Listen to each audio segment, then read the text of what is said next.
우리 교회의 이름 모세골의 얘기, 얽혀진 얘기들이 아주 흔한 얘기는 뭐 새골이냐, 뭐 사이골이냐, 뭐 이런 얘기들 많이 하잖아요. 그런데 이제 뭐 새골이다 이런 얘기를 하면서 그것은 바로 모두가 새로워지는 골짜기다 이런 얘기를 하면 사람들은 와 굉장히 심오한 뜻이 들어있구나 이런 감탄의 소리 그런 얘기를 종종 듣곤 했죠. 여러분들 그때 느낌이 어땠어요? 자부심이 솟았어요? 아니면 부담이 됐습니까? 그저 그냥 우리 교회 멤버십으로 생각하는 사람들, 난 누구를 알아. 이 정도의 사람들은 자부심을 느꼈을 것입니다. 그러나 이곳에 몸을 담고 있는 사람들은 부담을 느꼈을 것입니다. 저도 부담을 느낍니다. 우리가 상당히 새로워졌습니까? 한 발짝 한 발짝 다가가고 있습니까? 사실 장소가 그런 일을 해준다면 얼마나 좋겠습니까? 모색골이니까 여기 들어오면 다 그렇게 되어진다면 그거야말로 신나고 흥분이 되는 일이죠. 우리는 때때로 착각하는 버릇이 있습니다. 우리가 무엇인가를 알고 있다는 그것이 곧 내가 된 것처럼 말입니다. 내가 무엇을 알고 있어요. 그게 바로 나 누구랑 친해, 누구를 알아, 성경 뭐를 알아. 그럼 마치 그가 자기인 것처럼 착각을 하게 됩니다. 그럼 제가 상당히 많은 성인들과 그들의 가르침을 제가 잘 알거든요. 상당히 성인다워졌죠. 어른 말고 성인, 세인트. 아무도 그렇게 보지 않을 것입니다. 사람들은 자기가 많이 알고 있다고 지성인이라고 생각합니다. 그런데요, 지성인과 지식인과는 차이가 있습니다. 지식인은 정보를 많이 습득하고 있는 사람입니다.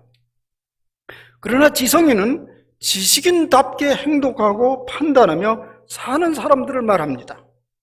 지식은 높은데 지성은 높지 않는 사람들이 있는 것처럼 신앙적 지식은 많은데 신앙이 높지 않는 사람도 많습니다.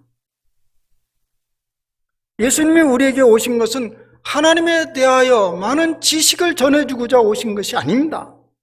하나님과 더불어서 그분이 이미 펼쳐진 하나님 나라의 백성으로 살아가도록 하기 위해서 우리에게 오신 것입니다. 예수님은 우리로 하여금 새로운 방식으로 살아가도록 초청을 하고 있습니다. 특히 복음서 말씀이 모두 그러한 목적을 지니고 있습니다. 오늘 본문의 말씀의 시작은 예수님께서 갈릴리에 오셔서 복음을 전파하기 시작하셨다. 이런 말씀으로 본문이 시작됩니다. 우린 보통 예수님을 이제 부를 때, 특별히 인간이신 예수님 부를 때 두 가지 방면으로 부릅니다. 그는 나사렛 예수다라 얘기하기도 하고, 하나는 갈릴리 예수라고 하기도 합니다. 근데 이제 이 둘 다 예수님과 연관이 되어 있죠. 나사렛 예수는 예수님께서 거기서 자라나셨습니다. 그리고 갈릴리 예수는 예수님이 거기서 활동하셨습니다. 주로 거기서 활동하셨습니다. 특별히 구체적으로 하면 가버나움 지역이라는 그곳입니다. 가버나움은 그래도 그 지역에서는 상당히 번성하고 잘 사는 곳이고 사람들이 북적북적 왔다 갔다 하는 그런 도시입니다. 예수님이 거기서 복음을 전파하셨습니다. 복음? 그 복음이 뭡니까? 복음은 말 그대로 하면 좋은 소식입니다. 복된 소식입니다. 들어서 좋은 소리입니다. 들어서 복이 되고 희망이 솟고 기쁨이 솟아나는 그 소리를 복음이라고 말합니다. 누구나 그런 소식을 좋아하죠. 복음을 싫어하는 사람 아무도 없습니다. 사람 중에는 좋은 소식을 가져오는 사람도 있어요. 기쁜 소식을 가져오는 사람이 있고, 어떤 사람은 입만 벌리면 부담되는 소식을 전하는 사람도 있어요. 제가 그런 종류의 사람이 아닌가 생각이 들어요. 입만 열으면 이렇게 해야 된다, 저렇게 해야 된다. 이런 얘기 사무엘 18장에 보면 이런 예가, 좋은 예가 하나 있습니다. 다윗의 아들 압살롬이 모반을 했지 않습니까? 그래서 전쟁이 일어났어요. 근데 그 전쟁터가 수풀에서 일어났어요. 근데 이제 한참 다투다가 이제 그 압살롬이 그냥 그 상수리 나무에 가지에 머리가 걸려버렸어요. 뭐 옛날 우리 이조 시대 때는 머리를 그때도 길게 하고 다녔나 봐요. 뭐 이발사가 그렇게 흔하지 않으니까 그렇게 했겠죠. 근데 가다가 상수리에 가지에 머리가 꽉 걸려버렸어요. 그 사이에 타고 있던 노새가 빠져나갔어요. 그러니까 이 압살롬이 대롱대롱 매달렸습니다. 그때 다윗의 신복 중에 하나 요압이라는 장군이 있는데 저놈은 신복이면서 아주 술수가 응하고 하여튼 부담이 되는 인간이에요. 신복이 부담이 되는 인간이에요. 근데 이제 다윗이 부탁을 했거든요. 절대 내 아들 압살롬에게는 손을 대지 마라. 그런데 자기는 피를 안 묻히고 부하를 보내가지고 그냥 목을 치고 말았어. 이겼어요. 모반이 끝났어요. 얼마나 신나는 일입니까? 거기에 모인 군사들이, 사람들이, 신복들이 막 앞다퉈 빨리 다윗에게 알리자고 서로 자기가 가겠다는 거예요. 전령으로. 그래서 그게 2명이 뽑혔습니다. 한 사람은 아히마아스고 다른 한 사람은 뭐 이름은 구체적으로 밝히지 않고 구수 사람이라고 되었습니다. 다윗은 전쟁의 소식을 듣기 위해서 성문 문 곁에 기다리고 있었습니다. 근데 파수꾼이 달려오고 있었습니다. 다윗이 묻습니다. 누구냐? 그랬더니 사독의 아들 아히마스가 오고 있습니다. 다윗은 서슴지 않고 그는 좋은 사람이니 좋은 소식을 틀림없이 가져올 것이다. 빨리 맞아들여라. 좋은 사람이니 좋은 소식을 가져오게 될 것이다. 그를 맞이했습니다. 물론 그는 좋은 소식을 전했습니다. 전쟁은 승리했습니다. 모든 건 끝났습니다. 그런데 아들 압살롬의 살해 소식은 함구합니다. 그는 좋은 소식이 무엇인지 구분할 줄 아는 사람이었습니다. 이어서 다른 전령이 달려왔습니다. 아까 구수 사람이죠. 그는 흥분해서 통쾌하게 압살롬이 완전히 무너졌습니다. 처참하게 살해당했습니다. 그러면서 그걸 아주 장황하게 보고를 합니다. 다윗은 내 아들 압살롬아 통곡을 했어. 이 사람은 좋은 소식이 뭔지 몰랐어요. 지혜롭지 못한 사람이죠. 좋은 사람만 좋은 소식을 전하고 괴이한 사람은 괴이한 소식을 전한다는 얘기죠. 좋은 사람은 좋은 소식을 전하고 지혜로운 사람은 지혜로운 소식을 전합니다. 참으로 귀한 말씀입니다. 어떤 사람들은 귀한 소식보다는 괴이하고 기분 상하는 소식 전하기를 좋아합니다. 아니 뭐 그런 소식을 전하는데 좋아할 사람 없지만 습관적으로 그렇게 되어 있습니다. 여러분 우리 모두는 좋은 소식을 전하는 사람들이 되기를 바랍니다. 왜요? 우린 좋은 소식을 받은 사람이잖아요. 복음을 받은 사람, 이게 좋은 소식을 받은 사람들이에요. 예수님은 좋은 분이시기에 좋은 소식을 전하러 오셨습니다. 좋은 소식을 전하러 왔다니까요. 부담스러운 소식을 전하러 온 게 아니라 좋은 소식을 전하러 오셨습니다. 이 좋은 소식은요, 듣고 받아들이고 누리면 됩니다. 따질 일이 없고 깊이 생각할 일이 없습니다. 그냥 받아들이고 누리면 됩니다. 그런데 우리가 예수님의 소식이 부담스럽게 느끼는 이유는 뭡니까? 좋은 소식을 듣지 아니하고 좋은 소식에 대하여 듣기 때문에 그렇습니다. 좋은 소식이 뭐야? 자, 배우려고만 합니다. 살려고는 하지 않고. 이미 살아놓으면 맛이 안 온대요. 여러분, 사랑은 하면서 배우는 것이죠. 사랑은 하면서 배우는 거지 배워서 사랑하는 사람은 아무도 없어요. 복음도 마찬가지입니다. 누리고 실천해가면서 알아가는 것입니다. 이제 그 좋은 소식이 무엇인지 생각해 봅시다. 오늘 복음서 오늘 본문의 첫 번째 얘기입니다. 때가 찼고 하나님의 나라가 가까이 왔으니 회개하고 복음을 믿으라. 이것이 복음입니다.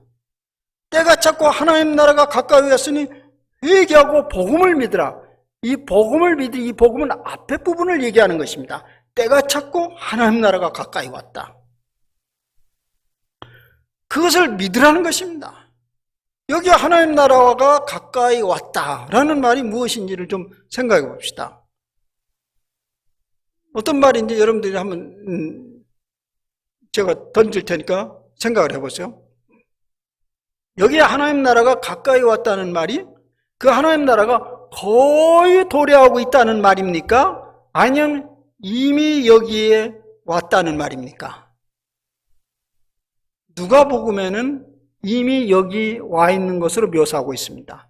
하나님 나라는 여기 있다 저기 있다고도 하지 못하니 하나님 나라는 너희 안에 있느니라. 이걸로 보면 이미 우리 가운데 왔다는 거예요. 그런데 오늘 마가복음서 복음서에는 이미보다는 거의로 얘기하고 있습니다. 거의가 더 강합니다. 근데 우리는 그럼 어떻게 이해합니까? 이 양쪽을. 선택을 해요? 각 사람의 상황에 따라서 선택이 하는 게 아니라 선택되어집니다. 그러나 우리는 이 둘을 다 받아들여야 됩니다. 하나님 나라는 다름 아닌 예수님이 오심으로부터 시작되었습니다. 그러니까 예수님을 마음 깊이 받아들인 사람들을, 그 말씀을 마음 깊이 받아들인 사람들은 이미 하나님의 나라가 와 있습니다. 예. 그러나 하나님 아들 예수님이 이 땅에 오셨다는 것을 믿기는 하지만은 그분을 마음 깊이 받아들이지 않거나 실제적인 삶의 주인으로 모시지 않는 사람들에게는 어떻게 이해할까요? 그분이 하나님의 아들이라는 걸 믿고 있어요. 이 땅에 구세주로 오신 것을 믿고 있어요. 그러나 그분을 실제적으로 생생하게 우리의 삶의 한 가운데 받아들이지 않는 사람들은 하나님 나라를 어떻게 볼까요? 이렇게 말하기엔 너무 잔인하죠. 그 사람은 하나님 나라에게는 아무 상관이 없다. 그렇게 말할 수는 없어요. 그래서 그 사람에게는 하나님 나라가 거의 가까이 왔다. 이렇게 이해하면 되겠어요. 여러분들은 어느 쪽입니까? 그런데 오늘 여기에서 때가 찼다라는 말이 있습니다. 요것과 연관을 시켜봅시다. 때가 찼다. 때가 찼고 하나님 나라가 가까이 왔다. 이 때가 찼다라는 말씀을 좀 더 설명해 보면 이렇습니다. 바울 선생님이 갈라디아에서도 이 말씀을 사용하거든요. 갈라디아 4장 4절에 보면 때가 차면 하나님이 그 아들을 보냈다. 그러니까 여기 보니까 이 때라는 것은 예수님과 밀접한 관계가 있어요. 본문 그대로 해석하면 이렇습니다. 오늘 본문 그대로 보면 14절에 보면 요한이 잡힌 후에 예수께서 갈릴리에 오셨다. 이런 말씀이 있어요. 그 요한이 잡혔다. 이 소리는 좀 요한은 비참하게 죽임을 당했습니다. 안타깝죠. 그러나 오늘 말씀에 보면 요한의 때는 끝났어요. 역사 무대로 끝난 거예요. 그리고 예수님의 시대가 시작된 것입니다. 왜냐하면 요한은 자신이 메시아가 아니죠. 메시아를 예비하러 오신 분이라니까 그 사명 끝나서 물러갔고, 예수님의 시대가 시작된 것입니다. 이것이 바로 때가 찬 것을 얘기하는 것입니다. 또 다른 의미로는 이런 것입니다. 율법이라는 어두운 시대는 물러갔고 은혜의 시대가 도래했다는 말입니다. 율법의 시대는 뭐냐면, 율법의 시대는 율법을 지키는 그런 시대라고 얘기할 수 있는데, 그것보다 더 중요한 건 뭐냐면 율법의 시대는 우리가 하늘로 올라가려고 했습니다. 어떻든 하늘로 올라가려고 했어요.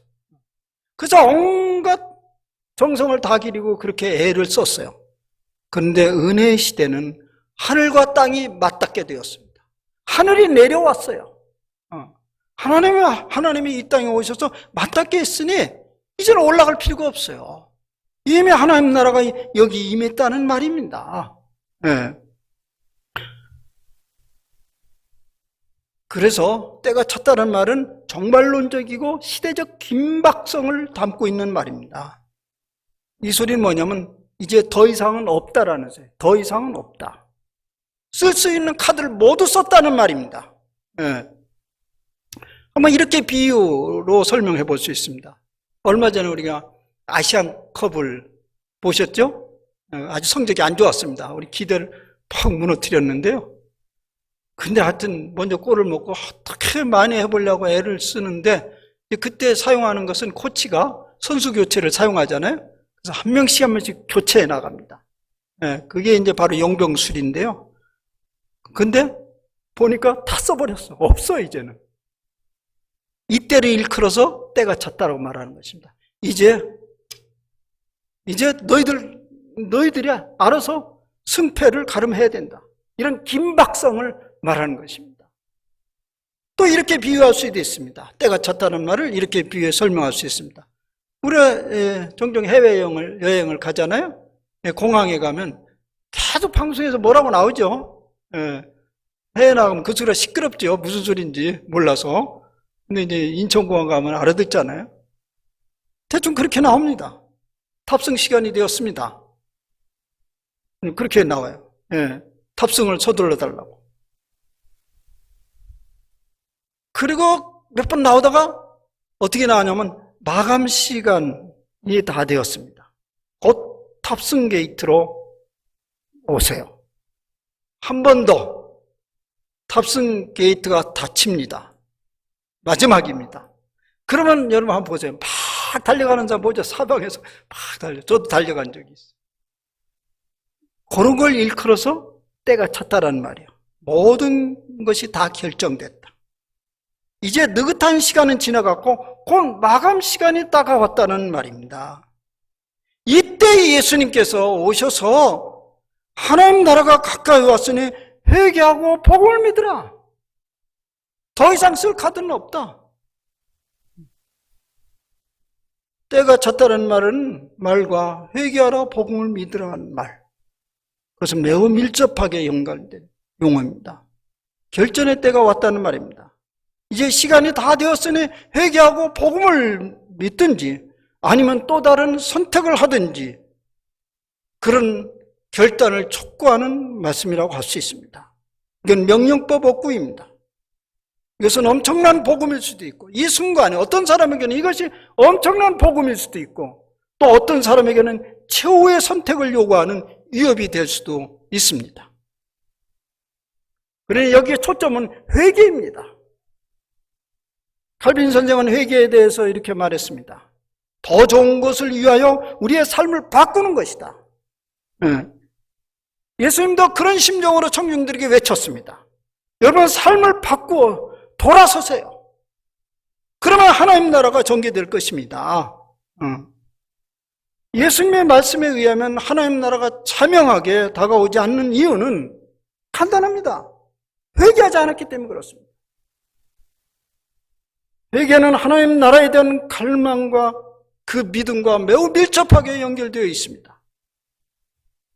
예를 들어 봅시다. 우리가 근사한 파티에 초대를 받았다고 합시다. 근사한 파티에 초대를 받았어요. 걸맞는 몸가짐을 해야죠. 걸맞는 옷을 걸치고 가야 됩니다. 이런 장면을 생각하면 모파상의 목걸이라는 단편 소설이 생각이 나지 않습니까? 물론 이 소설은 한 여인의 허영심과 과시욕으로 인해서 일생 고통을 겪었다. 그런 것이 주제로 초점을 맞춰져 있는데 근데 사실 이 여자가 진주 목걸이를 빌려 차고 좋은 옷을 빌려 입고 그 무드에 간 것은 잘한 일입니다. 아니 그 근사한 파티에 귀족들이 모이는 파티에 신분이 낮지만 초대를 받았으니 거기에 걸맞게 하고 가는 게 무엇이 문제입니까? 사실 저는 다음 천국 가서든지 어디 가서 모파상을 만나면 당신 그 주제로 소설을 다시 하나 써라. 그거 잘못된 거 없다. 뭐 잃어버린 건 실수인데 우리가 하나님 나라의 초대를 받았습니다. 그것을 보기 시작했습니다. 그러면 그 걸맞는 삶과 행동을 취하는 것을 바로 회개라고 말합니다. 내가 지금 살아가고 있는 방식이 아닌 하나님 나라에 걸맞는 삶의 방식으로 전환하라는 것을 회개하라고 말하는 것입니다. 회개는 단순히 개인의 윤리적인 잘못이나 잘못된 습성 등을 고치라는 정도가 아닙니다. 회개는 하나님 나라와 관련이 있습니다. 여러분 우리의 신앙의 목표는 분명하지 않습니까? 천국 가는 것입니다. 천국 가는 것입니다. 그런데 왜 그 나라에 대한 열망이나 사모함이 없는 이유는 무엇일까요?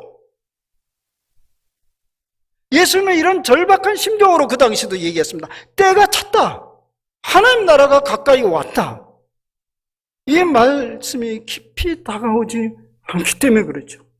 깊이 다가오지 않기 때문에 그저 그 하나님 나라, 그것은 그냥 말뿐인 거예요.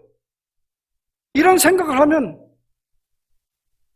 우리는 예수님 말씀을 허탄한 이야기로 듣는 것이 아닌가.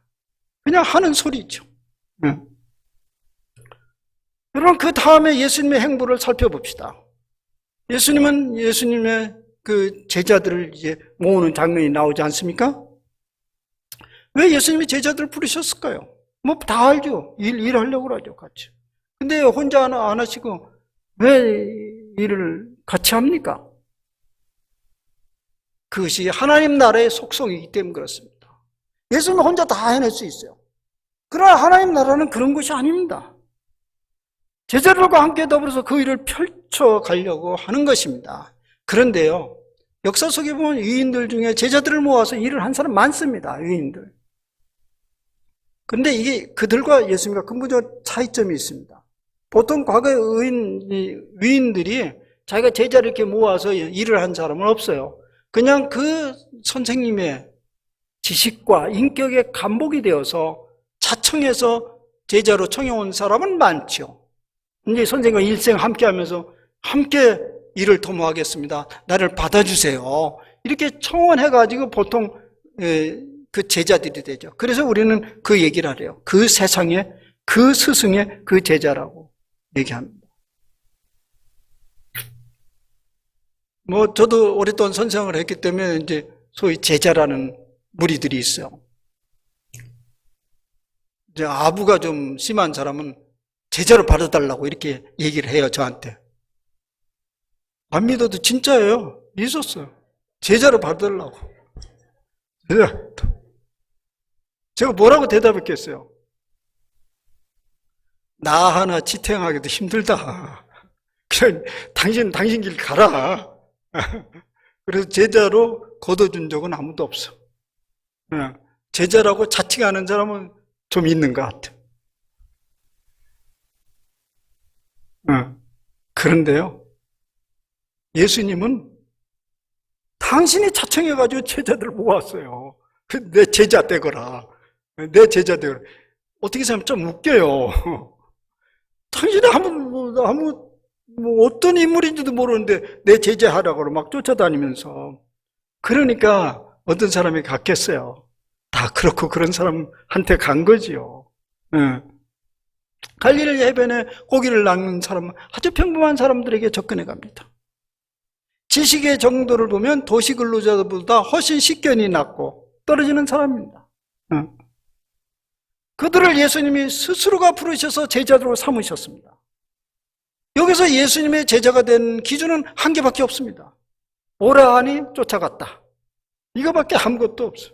안 온 사람은 안 된 거죠.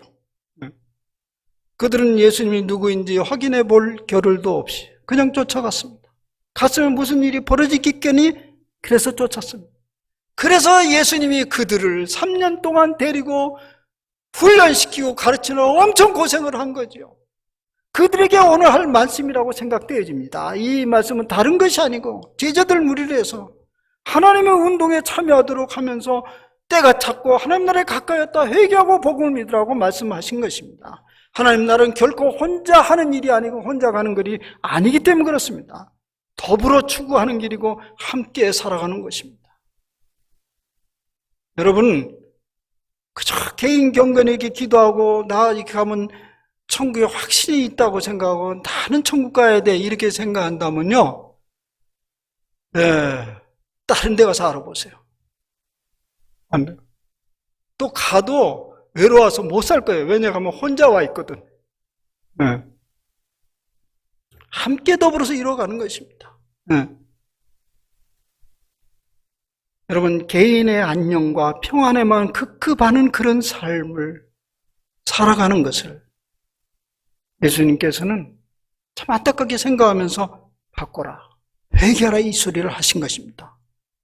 예수님께서 말씀하시는 하나님 나라, 그 삶의 방식을 돌이키지 않으면 결코 오지 않습니다. 또 예수님 말씀이 들리지도 않습니다. 여러분, 하나님의 말씀이 우리 마음속에 시작되었다고 했습니다. 네. 예수님의 말씀을 귀를 기울이시고 그러면 방향을 조금씩 바뀌어가기 시작합니다. 그것을 회개하는 삶이라고 말합니다. 오늘 우리가 사는 이 세상에서 무엇을 돌이키고 회개하는가, 이걸 생각해 볼 필요가 있어요. 회개는 개인적인 어떤 윤리적인 마음 깊이뿐만 아니라 우리가 살아가는 삶의 방식 전체를 돌이켜보면 무엇이 지금 잘못되고 있는가를 우리는 보게 될 것이고, 그걸 돌이키는 게 회개입니다. 저는 지난 5일 저녁 시간, 미국 시간입니다. 한국은 오전이에요. 아침, 제가 이제 그날 트럼프가 미 의회에서 국정영서를 했습니다. 제가 관심이 있어서 그 실황을 들었습니다. 뭐 특별한 데 관심이 있었던 게 아니고, 이분이 하도 이 돈키호테 같이 왔다 갔다 하니까 한반도에 대해서 뭐라고 이번에 하는지 그걸 들으려고 들었어요. 아주 또리또리 잘 연설을 하더군요. 박수를 많이 받았어요. 박수. 미 의회가 보통 그렇죠. 박수를 많이 쳐요. 근데 가만히 보니까 대부분의 박수는 공화당에서 쏟아져 나온 박수입니다. 민주당은 이라고 있었어. 그날 여성들은 하얀 옷을 입고 왔어요. 여성 의원들은 다 항의하는 쪽으로. 여성 비하 뭐 이런 것 때문에. 근데 하여튼 그런 여러 가지 재밌는 장면을 보면서 근데 한 부분이 나오더라고요. 굉장히 귀에 솔깃했습니다. 이런 얘기입니다. 지금 미국 나라는 사회주의를 도입하려는 이제 새로운 요구를 받고 있다. 그러면서 이 사회복지 개선을 촉구하는 민주당을 막 공격을 했습니다. 뭐 연설 내용은 이렇습니다. 미국은 정부의 강압과 지배, 통제가 아닌 자유와 독립을 기반으로 세워졌습니다. 우리는 자유로운 몸으로 태어났고 우리는 자유로워질 것입니다. 오늘 밤 우리는 미국이 결코 사회주의 국가가 되지 않을 것이라는 우리의 결심을 새롭게 한다. 와, 괜찮잖아요? 저도 막 박수를 보내고, 맞아! 마음속으로 열광했습니다. 저는 좋은 소리도 하네? 뭐 이러면서. 근데 가만히 유심히 보니까 그것도 역시 공화당 쪽에서만 박수를 치는 거예요. 그래서 나도 깨웠던 거. 그래도 저렇게 훌륭한 소리를 할 때는 반대판에도 좀 박수를 쳐야지, 이 생각을 하고 있는 순간 그 박수 소리가 끝나는 말미에서 또 다른 소리가 터져 나오는데 그 소리를 들으면서 제 마음이 흔들렸습니다. USA, USA 그 얘기요. 그게 뭔지 금방 알아차렸죠. 트럼프 대통령의 자유민주주의 표방은 다름 아닌 미국 우선주의적 시장 자본주의를 말하는 것이었습니다. 강대국으로서 세계와 더불어 사는 것을 포기하겠다는 선언입니다.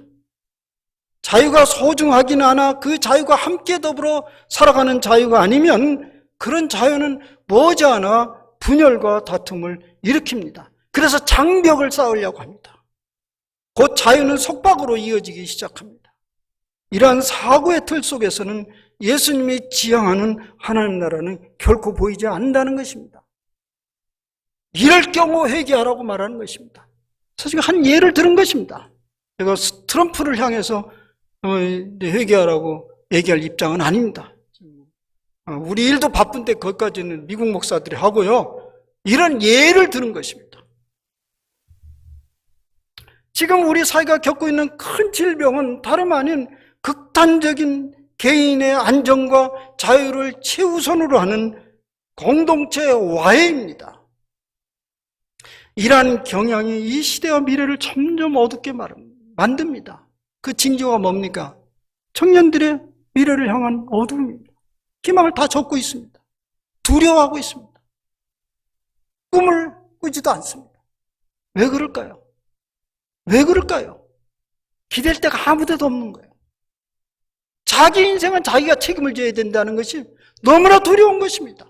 치열한 경쟁을 스스로 살아간다는 것이 너무 무서운 거예요. 그래서 여러분 자식들 다 어디로 들어와요? 자꾸 집으로 들어오잖아요. 여러분 나 이런 칼럼을 본 적이 있어요? 요새 정부에 대해서 20대, 30대가 조금씩 등을 돌린대요. 20대, 30대 지지를 받는 정부 아니잖아요. 정부 아닙니까? 등을 돌린대요. 왜 들리나 했더니, 이 현재 정책이 우리 부모들의 재산을 빼앗아가는 정책이라는 거예요. 세금 많이 거두고. 근데 저건 내 건데 뺏어가면 어떻게 하냐. 그래서 등을 돌린다는 거예요. 만들어낸 얘기 아니에요. 신문 어떤 칼럼에서 본 겁니다. 네. 비극이잖아요. 시대가 지금 이렇게 어두워져 가고 있는 것은 때가 자꾸 하나님 나라가 가까이 왔다. 회개하고 복을 믿으라. 작동이 안 되기 때문에 그렇습니다. 예수님은 이 무너진 장벽을 무너뜨리기 위해서 오신 것입니다. 함께 더불어 살아가는 세상을 만들기 위해서 오신 것이죠. 과연 이것이 가능할까요? 우리 자신의 모습을 보면 가능하지 않습니다. 회의적이요. 그러나 예수님의 말씀에 귀를 기울이면 가능합니다. 왜냐하면요, 역사적으로 그런 일은 엄청나게 많이 일어났고 거기에 귀를 기울인 사람이 새로운 세상을 열어갔고 오늘 여기까지 이만큼 됐습니다. 우리는 그런 세상에 저항하고 우리 가슴 깊게 마음 깊이 뿌리 내리고 있는 개인의 안정주의와 증오와 치열한 경쟁적 사고방식으로부터 회개해야 됩니다. 돌이켜야 됩니다. 우리를 그러한 삶으로 초청하고 있습니다. 그것이 다름 아닌 제자로의 삶입니다. 공동체가 구체적으로 마음에 다가오지 아니하면 그것은 이해의 문제가 아니고요. 오늘 예수님 말씀대로 하면 회개의 문제입니다. 제자로의 삶을 거부하는 문제입니다. 우리는 하나님 나라에 들어가야 됩니다. 그것은 이곳에서 시작되었는데 회개하면 바로 지금 하나님 나라에 들어가고 있습니다. 그런 사실을 믿으시기를 바랍니다. 그런 비전이 없는데 어떻게 하나님 나라를 꿈꾸겠습니까? 죽으면 할 수 없이 가야 되는 것으로 생각할 이상 아무것도 꿈꿀 수 없습니다. 이 말씀을 준비하면서 제 자신을 살펴보았어요. 나는 지금 무엇의 희망을 가지고 계속 살아가는가? 이젠 조금 이런 마음은 듭니다. 가야겠다, 빨리. 갈 준비 돼 있다. 사명이 끝나면 가는 거다. 근데 그 사명이 뭐냐? 시작된 하나님 나라의 그림을 하여튼 보여줘야 되겠다. 선포해야겠다. 그 사명 끝나면 가는 거다. 근데 이게 저만이 아니었죠. 지나간 수많은 하나님의 사람들의 외침이었고 그것이 다름 아닌 예수님의 외침이었습니다. 때가 찼다. 하나님 나라가 가까이 왔다. 회개하고 복음을 믿으라. 사랑하는 여러분, 기억하시길 바랍니다. 우리의 마음속에 예수님의 말씀이 와 있기에 하나님 나라는 이미 와 있습니다. 시작되었습니다. 그리고 아직까지 열려지지 않는 이 가시적인 하나님 나라를 이루기 위해서 여러분과 저를 부르셨습니다. 그러기에 오늘 아직까지 여기는 우리는 살아 있습니다. 여러분, 겨우 죽으면 할 수 없이 들어가는 그 하나님 나라를 소망하시지 말기를 바랍니다. 그 나라는 우리 하나님이 알아서 할 겁니다. 오늘 우리는 펼쳐진 하나님 나라에, 가시적인 하나님 나라에 그래서 왕성하게 이루어가기 위해서 부름을 받습니다. 이 일에 여러분들이 깊게 창념하면서 동시에 하나님 나라를 누리는 남은 생애가 되기를 바랍니다. 기도합시다.